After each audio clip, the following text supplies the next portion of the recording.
Hello and welcome to Snide's Return, a tabletop roleplay podcast. My guest today asks us to join them by the fire, its embers burning crimson and ash, to share tales of gritty heroism, transformation, and sanity testing adventures.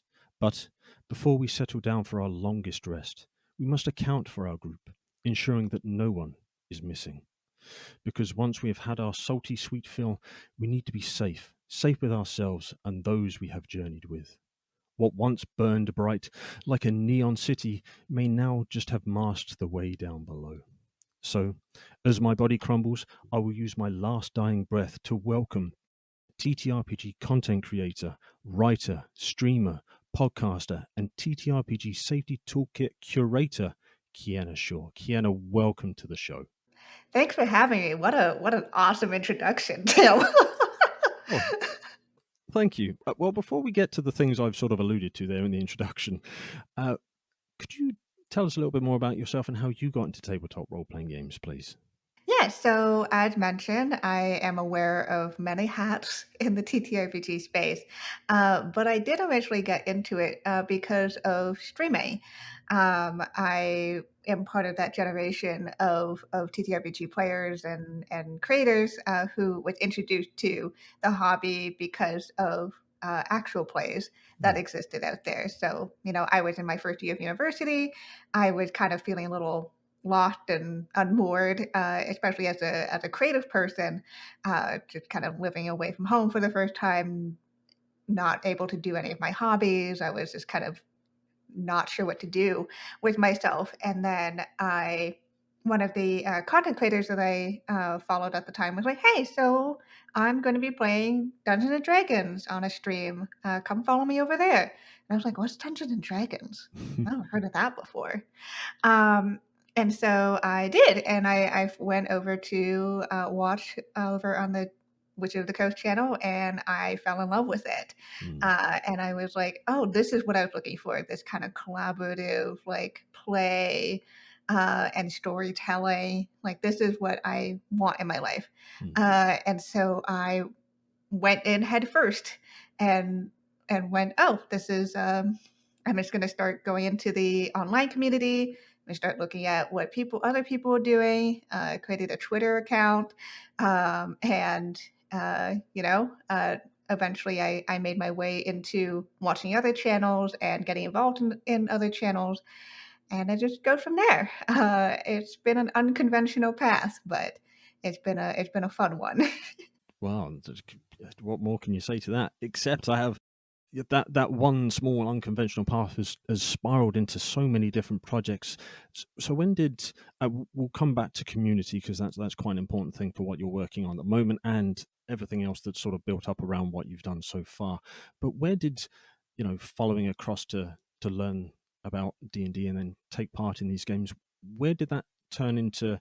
You as a almost full-time content creator with Salty Sweet Games. Where did that sort of genesis come from?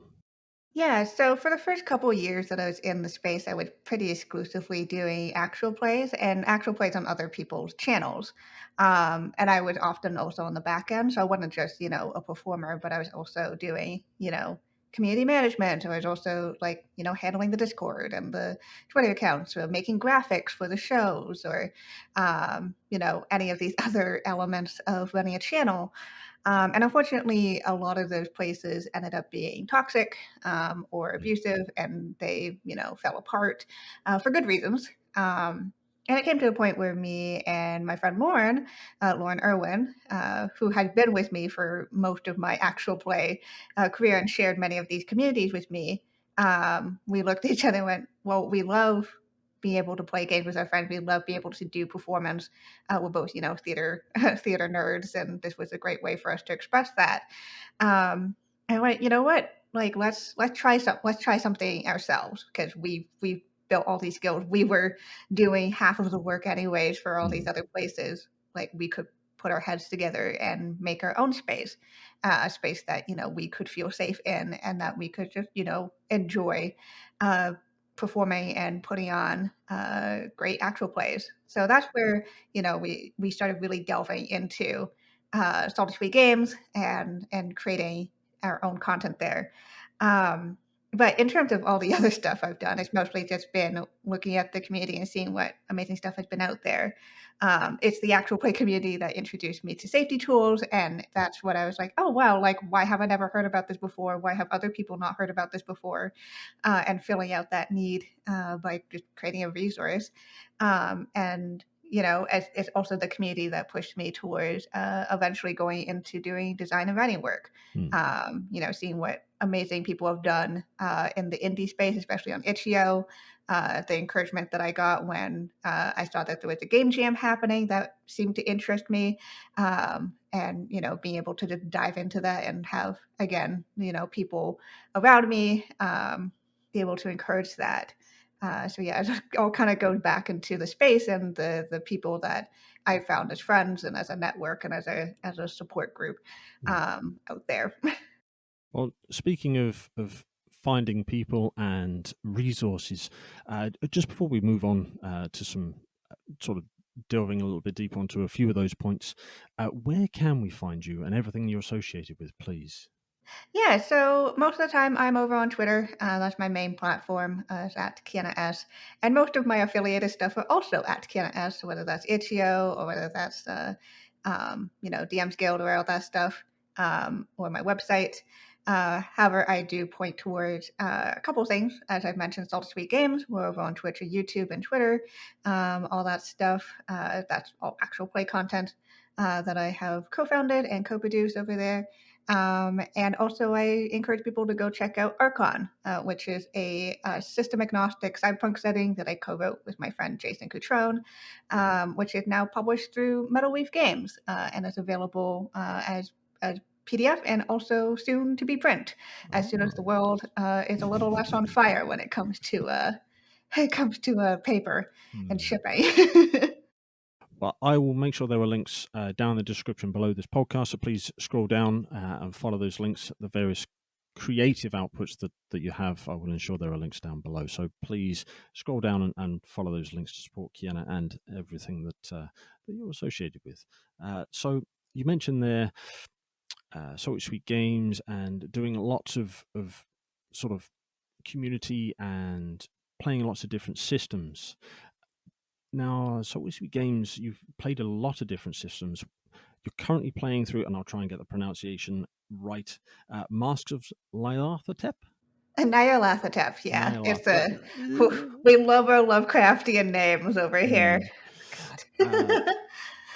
so that's been running for over 2 years, that particular storyline, your character of Irene Blackwell. So what has it been like to play the same character over such a long period? People dream of having campaigns running over such a long time. You've managed to sustain this character, however many assaults on their sanity there may have been. You've managed to sustain this character over 2 years of gameplay, streamed actual play. What's that been like? It's been really fun, and it's a joy, that I know that is fairly rare to get, especially in the actual play space. So much of it now is so focused on, shorter, more contained, campaigns, which has its place, and I love doing those too.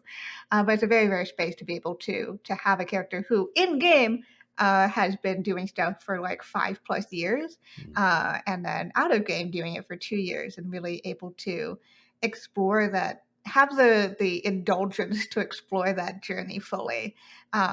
She has changed. Irene has changed a lot of the characters. She used to be a very avoidant person. She used to be very, try to just not think about conflict, run away from things quite literally in her life, even Mm. before Eldritch monsters came into being, and being able to, especially in a Pulp Cthulhu campaign, which is what we're playing, Pulp Cthulhu 7th edition, see how, exposure to the unknown and eldritch horror will change a person. Um, it's very funny to look back at the earlier parts of the campaign where, like, everything cultish and horrific was new and awful, and, like, didn't know how to deal with it and didn't know how to investigate this type of thing. Mm. And then, like, as soon as we're about a year into the campaign, like, this is like, okay, we know exactly what we're doing. We're going into this new place. We're gonna go, follow up on these leads. We're going to go there's probably going to be some weird monster in the basement, so we're going to avoid those basements. Don't drink any tea; that might be poison. So it's kind of really fun to just be like, here are characters that are growing in experience the same way Mm, that I, the player, am growing in experience with the ways that the NPCs and the investigation fold out, mm, and still have it be fun and exciting because Lauren is a great keeper yeah. and is able to really make powerful and emotional moments happen and tie in bits and pieces of all of our character stories and backstories and stuff to really effective ends. Mm. So yeah, so it's been really fun, and the fact that we're in our last arc of the campaign now, where we finally reached the final chapter. So it's going to be interesting to wrap it up as well. But again, it's a pleasure and a joy to be able to do that, to be able to have a full story that we feel satisfied with and that Mm. we can go forward with. Yeah, with closing this out, I imagine there's something else down further in the pipeline. You're alternating your Call of Cthulhu with From Dust. Yep. Yeah, so From Dust is not on Salty Free Games, but it is over on Anaris's channel. Who's a friend of Salty Free Games. We're getting to do some Ironsworn there, and that's been very fun for me as well. Again, a longer term campaign that we've just been able to enjoy. But in terms of Salty Free Games, we're taking a bit of a content break after Max and I last step is done. Give us a little bit of space to just let that campaign breathe and figure out what we're going to do next. We're not sure what we're going to do next. We'll figure it out, but we always know that we have the space and the platform to come back to and to do cool stuff with when we are ready for it. Yeah, absolutely. And through your time, I scrolled through Twitter for both yourself and Sword Sweet Games and a few of the other the Twitch channels and things like that. And you played The Witcher RPG, you played James Mhm. Introcasso's Burn Bright, you've and a few other systems. So, what has been your favourite system to play? Clearly, Call of Cthulhu or Pulp Cthulhu has been a favourite because you've been able to sustain that and keep this character growing, learning, changing for good or worse, depending on how the arc ends, I suppose. So, what has it been like experimenting with different systems, and how do you feel that has helped you as a player and a content creator? It's been great. Again, we are lucky to have that freedom. We've had some very wonderful partnerships with sponsors and with Roll20 in order to keep the channel going and let us experiment with these types of things. So, being able to try out The Witcher was really cool. I've never had that type of D10 system. That was very unique, and the life path system was really unique, and that was really cool to experiment with and see, Mm, especially since I would play a Witcher, like what hundreds of years will look like uh, in terms of like how it shapes who your character is and their backstory. mm, Um, and I had the pleasure of GMing a Burn Bright campaign, which was a ton of fun. I super enjoyed that, and there's a lot about that system that I really enjoyed as a GM. And seeing it bounce off with my players as well. I had a very lovely group doing that. So it is really fun, kind of be able to see what shines in each system, and then also be able to take that and kind of be like, okay, what types of GMing and play styles does this lean into, and really get to play with that because that's a joy of trying out different games. mm, We've done also, short shots of all sorts of things. We tried out Ross Rifles, which is a great World War One game. That was, a very awesome story about these soldiers, these Canadian soldiers during the war. And we've also tried out. I even tried out one of my own hacks of Lady Blackbird on the stream as well, which was a great. Actually, funny enough, it's going to be part of a foundation of a game I'm working on right now. Because I was able to explore oh, it and mm, see how it works in play, and then be able to refine it later. So yeah, it's been. I always recommend people to play as many games as possible to expand out their horizons and see what other games do well and don't do well and all that stuff. But yeah, honestly, I think if I'm gonna say any specific favorite other than Pulp Cthulhu, it's probably gonna be Burn Bright. I think that was a really fun system, and like it's hard to find for me. It's hard to find space fantasy that hit so well, and Burn Bright really delivered. And it helped that it was integrated with Roll20 stuff. Mm. So I was using Roll20, I was able to look up stuff really well and like be able to do all the, I imagine would be very unwieldy in person dice pools in that system. So yeah, so that was a great opportunity. There's a great opportunity as well to explore how to tell stories on a in that more contained space, because I was doing very specifically like I'm doing 12 episodes per season and that's it, and Yeah. try to pace out myself to fit in that constraint was really cool. Yeah. So, having sort of experimented and played and enjoyed and learned from these various systems, are there? This is a two-pronged. There's about 30 prongs to this question, but we'll start with just the two. Are there any systems that you haven't played yet that you're like, oh, that's on my playlist. That one, I'm going to queue that up and then maybe have a home game or just a private game, just to see how the gears and the mechanisms work behind the scenes, as it were. Yeah, so, I have seen so many different games. There's so many out there that are so cool. I'm really interested in seeing how, Thirsty Sword Lesbians work.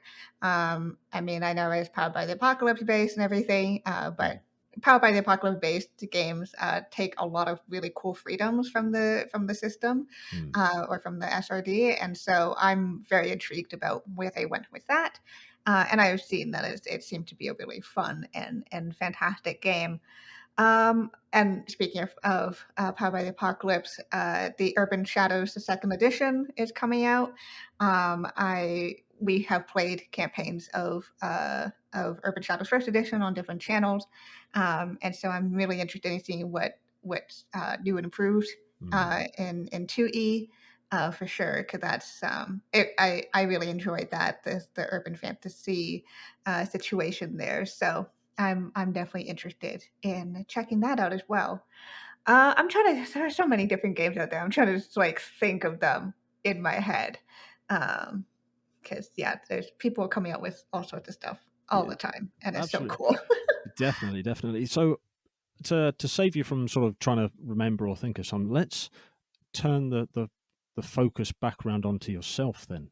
So you played these systems, you have a like for certain mechanics, and you've seen things you like and you don't like, and you have, along with creators like Jason you mentioned, uh, created your own games. Some of them are solo RPGs, some of them are more like Arcon, so that system agnostic thing. So how has seeing these other systems inspired you to turn out your own work for us to enjoy?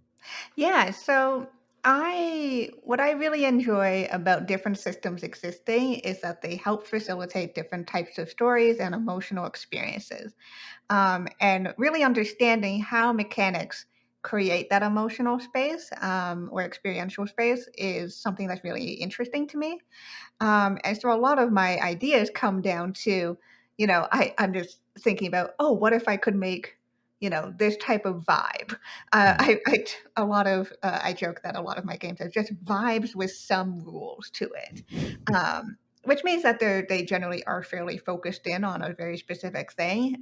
You mentioned As My Body Crumbles, and that was a very specific vibe of like, you're a constructed being, you are dying, you are trying to find answers before you die. mm, And so that's a very specific emotion. You're not doing a long campaign of that. There's not a lot of like flexibility in what types of stories you can tell in there, but there is a very open uh, landscape of specific emotional experiences that are available there. And so I find it really inspiring to look at other systems and see what they have done mechanically to evoke specific feelings and responses mm, to those things. Um, I think a good example of that is in Good Society, Regency era types of, uh, you know, uh, drama and romance. mm, Um, and they have this great mechanic called monologue tokens, where basically you have this way that at any point you can say, "Hello, other player. I would love to know what your character's thinking right in this very moment." And it's a fantastic way of doing stuff because that exactly how those types of stories go. Like you're in the Mm, middle of a ballroom scene, and then you zoom in on this one person, and you get their internal thoughts. And it really plays into the whole Regency thing of mm, repressed emotions and like secret desires and feelings and stuff. And just even something as simple as that is able to evoke what they're going for, which is the Regency types of stories. And so to be able to parse what each thing is doing and how that flows in, and that can even go into, what I'm currently working on, which is the Arcon system, is seeing, okay, how does mechanics, even just for how many dice you roll, how does that make you feel, and how does that like blend into the general vibes and feelings of what we're trying to aim for here? Like, are we making the player characters feel like they're badasses and feel like everything is smooth and simple with some complications? Or are we trying to make it so that they really have to think about every component of their task, mm, and it's grindy and stuff? So it's all a lot of experimentation, and seeing what other people have done to make something similar, or to just do something really well, um, which is a really cool uh, analytic point to look at. hmm. Yeah, Arcon there, and I do have so many follow up questions, but I'll try and stay on a path. Arcon has, I think it's like 40 different industrial or what are they called? It's right here next to me. We call them factions, or Factions. like Thank groups you. and companies. All these different players in the political space. So there's a whole world created in this neon city of neon daylight, city of neon daylight, for players to sort of fall into, and so from a world building perspective, not so much from a game mechanic perspective, what is it that really gets you excited for the process? Oh man. So I guess it's probably a good idea to tell you that Archon, as a setting, started because Jason and I did a text RP together. We were just Mm, like, let's just do a text RP together. This was kind of in response to the not great stuff that came out of Cyberpunk 2077. mm, And we're just like, let's just do something that's cool. And in this world that's not like weirdly Orientalist and stuff like that. And so we kind of were just creating a world as we went. And then we went, huh, there might be something here. There might be something here that other people might be interested in. mm, Um, and so what was really cool about doing that was be able to create a world that had several interlocking pieces at once, and understanding that world building is not just cool places, and it's not just things don't just happen just because.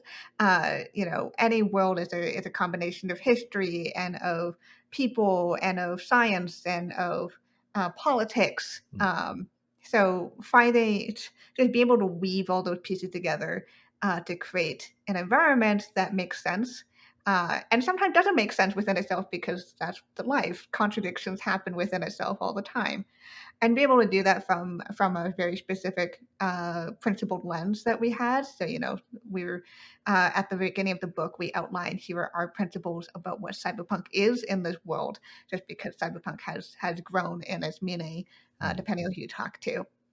And so be able to go like, okay, what does a cyberpunk world look like that doesn't have Orientalism, that addresses the ecological devastation of the world, that looks at cybernetics not in a way that is dehumanizing, but still talks about, what bodies belong to who, and be able to really kind of push it towards a new direction, mm, and then go, okay, so what does a world look like? And what do the different components of that look like to fit that? So be able to create, well, the fact that if we are going to address cybernetics not as dehumanizing, but as a point of contention about data and who owns what, then we need to create companies mm, that exist, that are, that do lend out and create their cybernetic parts, but then have, are able to track your data by using it. We basically went, what's in our real world? And we went, oh yeah, Apple. If you have the Apple of cybernetics in this world, which we do technically, that is what mm, Fletcher Fabrications is. Um, they are the top of the line, everyone wants them parts, but the thing is that you are stuck with them. You cannot repair them yourself. You always have to go to a Fletcher Yeah. Fabrications station that you can never the same way that you can't really fix Apple stuff by yourself. Yeah. You have to go to their specific stores and feed in their money, and then you're always having to give up some of your data, right, so that you can use the stuff. And I'm like, Mm. okay, so what if that's your body part? What does that mean for that? And then therefore, what is the punk part of that? The punk part of that is that therefore, in retaliation, there are groups who are doing stuff to avoid that, groups who are hacking body parts to liberate them from giving away data, especially if you're doing some anti-corporate stuff. You don't want people tracking you, or you're someone who helps fix up these things so that people don't have to go broke going to bespoke body management stations. Mm. And so it's all these different layers that really kind of play into each other that are just so cool to work with. And that's kind of where, all these organizations that we came up with blossomed from, were all these NPCs that we're able to develop with other people too. We were able to go to, when we itch funded, and we itch funded quite successfully, we were Mm. able to go to other creators and say, hey, we would love you to introduce a new faction, a new NPC into this world and build it out even beyond what our imagination has. And they have been fantastic as well. One of my favorite, created by Sailor Scout Austin, for example, is Mm. a group of people who are called the vampires. And they're basically have cybernetics that make them look like vampires. And they are specifically against the paramilitary group. And so they terrorize this paramilitary group to stop them from being, a military group in this world, Mm. be able to, drain away their money or be a nuisance to them and like sabotage these militaristic ventures. And it all comes down to this really mysterious leader of them who nobody has ever seen the face of or the voice or heard the real voice of. Mm. And so it's just really cool. And again, that's kind of the basis of this, is that we wanted to create a setting that still had gaps and spaces for people to build off of, but still have a strong enough foundation that people feel like they have something to go off of in the first place. Yeah, no, that's exciting stuff. So you can purchase Arcon City of Neon Daylight from Metalweave Games and soon to be in print. Yep. Hooray! You can pre-order it on print now, but the PDF is currently available, so you can definitely get that right now. There you go. Link down below. So please go and do that. I am probably going to do that once we finish this interview. But using some of the things you've mentioned there, some of the things you mentioned previously, so mentioned layers, we've mentioned emotional space, which I want to tie back to your curation of the TTRPG toolkit, the safety toolkit. You did that alongside a different Lauren. So A different Lauren. Yes, I two won't of just my say closest Lauren. friends are both named Lauren. So, how has that, since you curated and brought it for everybody's use, how has that changed your approach to TTRPGs, and what wider impact have you seen across the community?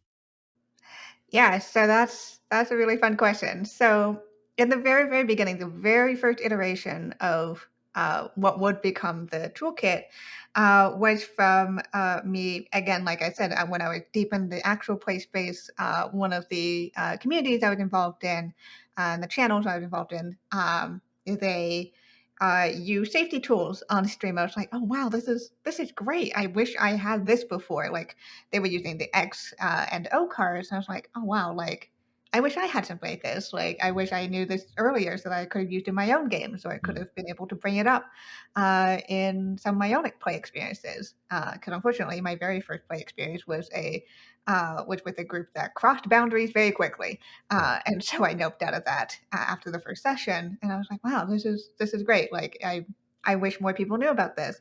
And so I just posted on Twitter. I was like, "Hey, so like, I know a bunch of streamer friends. Would this be interesting to you to have like a reference for like these safety tools that already exist out there? And they're like, yeah, that sounds cool. And so I went looking because into different archive forms and realizing that the reason I hadn't heard about a lot of these is just that they were kind of scattered all over the place. There was no easy way to find them. There was no easy way to look up like these types of things. Mm. And so yeah, so I just created a Google Doc that was just like, hey, here's like the basics about some tools that I know about that you and how you can use them in your streams. And so I put that up, and it exploded. It went far beyond my circle of people, and it reached a lot of different people, and had a very different variety of responses. Most of them were which, wow, I had never heard about these before. These are so cool. I'm going to start using these. Some of them were like, hey, uh, you didn't mention this safety tool. I'm like, wow, I didn't know that Mm. safety tool existed. I will add that on at some point. And of course, I had some people who were like, you're a baby if you use safety tools. Like this is going to ruin games. And Mm. but it was really that swell of positive, feedback and people discovering safety tools the way that I did, and being like, wow, I didn't realize these tens of like decades of work had already existed out there. It just wasn't, mainstream. Um, and that kind of pushed me to, okay, keep thinking about this.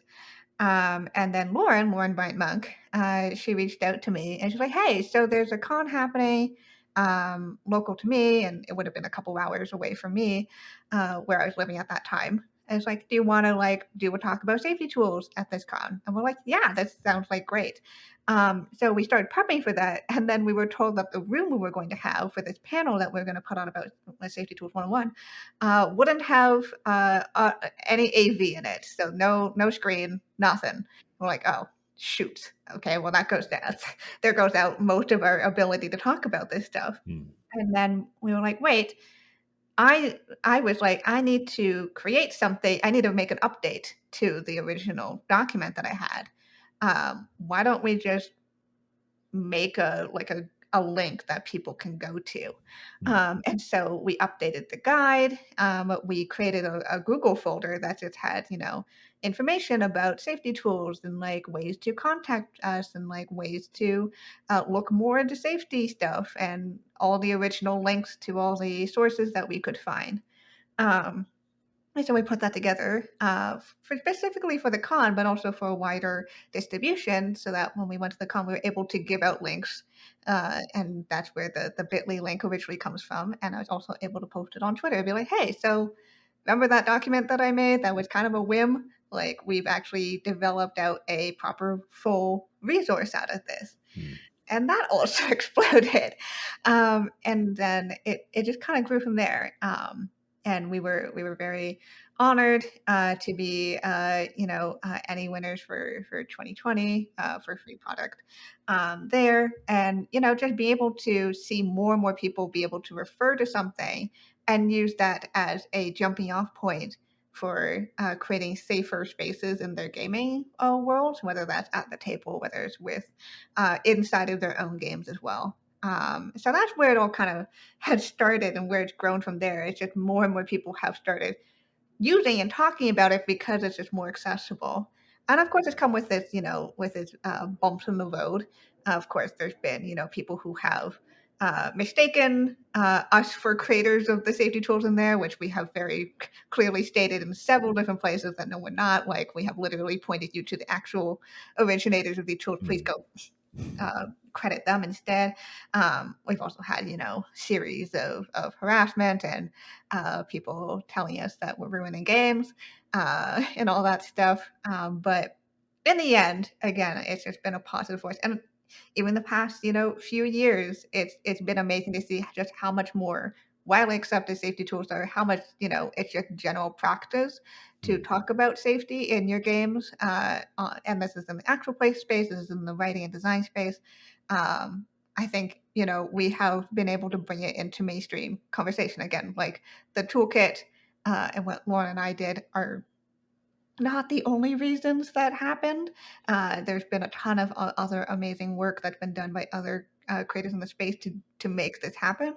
But the toolkit is part of that movement, and is part of that motion towards a more wide and mainstream acceptance.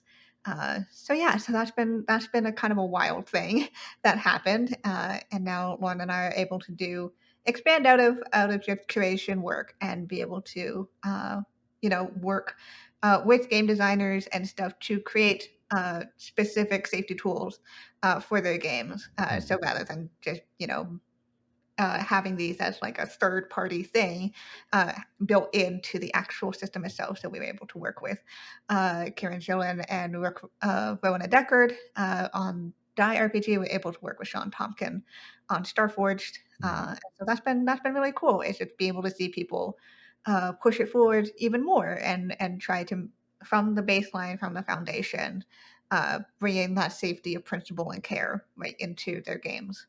Yeah, 100%. And uh, we as a show sort of use the safety toolkit.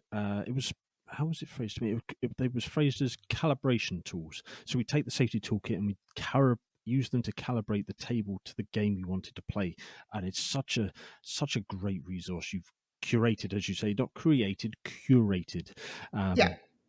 So, and within that toolkit, there's so many different systems and approaches to safety lines, veils, X and O cards, and things like that. What systems do you?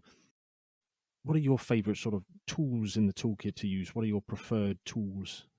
Yeah, so I mean, this is always talking about my specific Of course, favors. yeah, Or absolutely, yeah. generally, I use lines of veils and generally use X and I go O cards, and I use stars and wishes. However, a lot of like I say, I the and try to avoid making it so that those are the only ones, right? Those are not Mm, the only ones. The whole point of the toolkit is that we provide a variety of different tools because everyone has their own needs and those needs may be differing or in conflict with each other. And not every problem can be solved with one solution. And so we call it the toolkit because it's several tools for whatever you need at the table. Like you're not always going to use a hammer for every single, you're not going to use a hammer for a screw. You'll use a hammer for a nail, and it mhm, works great for that. But if you have a screw, you want to use a different tool. So yeah, so those are the ones that I generally use, but they adapt from table to table. Some tables work better with something like script change. Some tables work better with the Luxon technique. There's a whole different variety there, mm, and I always encourage people to experiment and see what works for them.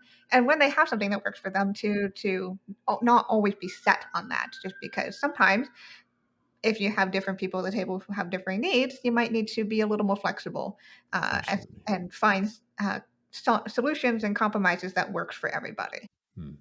Yeah, yeah, for sure. So taking this from table to table to expand it slightly, community to community. You mentioned you've done a lot of community work, and now you're involved as part of or community manager for the longest rest. So, how did you sort of rephrase that slightly? How did you get involved with the longest rest? And for those that are unfamiliar with it, because it's currently at time of recording, still a new project. What is the longest rest, please? Yeah, so The Longest Rest is an upcoming game by Jian Shim, who is a friend of mine. It is a dark fantasy game. We describe it as D&D meets House of Leaves. So it's a horror game that's meant to, evoke uh, this fantastical world where you are at an inn and the inn wants to keep you there forever. So it's a very fun game. It's currently in its playtest phase, and it will be going to crowdfund in a few months. And so yeah, so Gion and I have worked on other projects before, her projects that I have contributed to, and she we're trying to find ways to reach out uh, to more people to talk about the game, to try out the game, Mm, and to get ready for the crowdfunding campaign.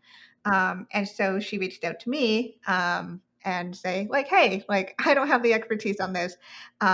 Would you be interested in helping me out?" with this community aspect of the longest rest. I was like, hell yes.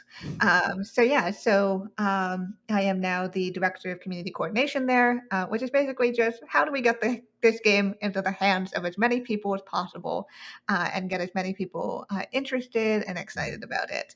So that's been a fun new project to try out. Yeah, no, it sounds like a lot of fun, especially in an inn or a tavern that wants to keep you sealed in or locked in. That's sends shivers down the spine, as it were, but in a good way. That sort of Yeah. anticipation and excitement that you want from this sort of thing. Um, so, with respect to community management and things like that, say if other people want to start Discord servers, or they want to act as part of mods for Twitch streams or YouTube streams, or whatever platform they want to sort of curate. Have you got any tips for that? Because you have a vast experience that must be untapped by many. Yeah, so it's a bit of work that I don't talk a lot about, mostly because it's very behind the scenes and stuff. Mm, A lot of what people need to realize, I think, is that creating a community is the intentional design. Um, Community doesn't pop out of nowhere, and if it does, and it's not managed properly, that's when it quickly can devolve into a toxic space. mm, And so, a lot of where management comes in is in setting up what are the expectations, what are the guidelines, how do people interact with each other, how do people interact with, especially if you're building it around the channel, how do people interact with the channel and the cast members and stuff. Um, I am very, a big advocate for setting out, what your politics rules are, what your stuff is, mm, what are your rules for any form of bigotry that shows up. Um, like, do you have a zero tolerance policy? Do you have a three strikes you're out? And then also looking at um, how do you make these decisions? Like, is it a whole mod team and everyone has equal say? Is it one mod and mm, people who are working for that mod, and so be able to intentionally create the space for people to come in, and to interact and talk to each other and enjoy what's going on. It's super important. I've been out of the actual community management game for a little bit. There's been some really great spaces that have been created, though. For example, by Hyper RPG is a great one that I can think about. And I with the longest rest, I'm kind of dipping a little bit into there, but I'm more interested as the community coordination is more about reaching out to different people and trying to mm, find not just the big names, but also the small little groups and the channels that are doing really cool, interesting stuff, and the play testers that have unique experiences, be able to create an inclusive and open space for them to come in and try out the game. So yeah, we're a little less focused on creating a community and community management, and more how do we outreach? How okay. do we reach out and connect with people? Mm, And even if they just want to take a flip through the pages, that's enough, right? Because that's it's so important for indie projects to get just eyes mm, on stuff, because that's the hardest part. It's the hardest part is to get people's eyes on things, because there's so many, games that are out there all the time, and defining what's unique about your project and making other people interested in is really really important. And we're lucky that like we do have the longest rest is a horror game, and the horror community is a very strong one. There is mm, when people hear horror, they know what to expect, and they're really into it. So we're lucky to have that space already, where people are already kind of intrigued, by a horror concept, especially in indie games. But yeah, just being able to reach out even further beyond that, and hopefully find people who normally wouldn't try to pick up a horror game who might be interested in this because it's kind of D&D adjacent, or kind of in that fantasy realm. Just kind and we're also reaching out to people who aren't in the game space, who aren't in the indie game space, who might be interested in it as well. Trying to make games not just for gamers, but yeah. also for other audiences is really key. And so being able to reach out to those groups is, an important and interesting challenge. So that's kind of been my work and job there. Well, yeah, and it sounds like a lot. And I did more digging on your website, and you're working on your Bachelor of Knowledge Integration. How has the TTRPG stuff and your educational stuff, so your bachelor's, how is that sort of tied together